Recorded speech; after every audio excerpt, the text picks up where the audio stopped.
The summer camp Silverwood was nestled deep in the forest, surrounded by thick trees and misty lakes. 6 friends, Emily, Jake, Sarah, Kevin, Lizzie, and Tom, had come for an exciting summer full of adventures.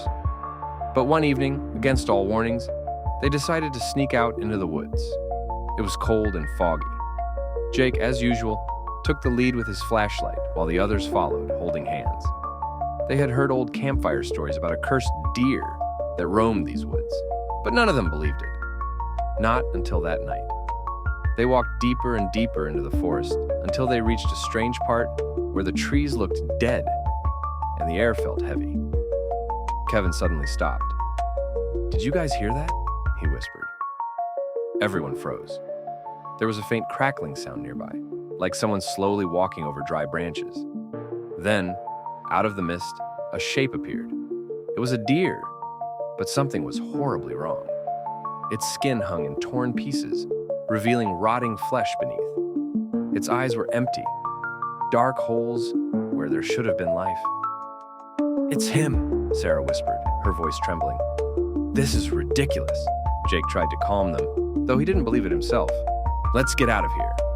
But before they could move, Lizzie, who was standing closest to the strange creature, screamed. The deer began to move. It walked toward her slowly but steadily, as if drawn by her fear. "Lizzie, run!" Emily shouted, but Lizzie was frozen in place. The rest of the group scattered, but Lizzie couldn't move. The deer was already upon her, and then it did something that none of them would ever forget.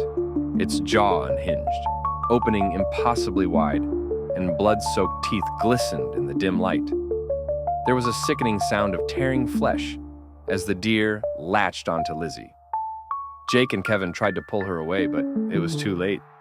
Lizzie's body vanished into the fog, her screams cut off as suddenly as they had started. The others ran, not daring to look back. No one spoke, no one stopped, until they reached the safety of the camp. The next morning, the counselors went out to search for Lizzie, but they never found her. All they discovered were shreds of her clothes and tracks of a deer leading deeper into the dead forest, disappearing into the mist.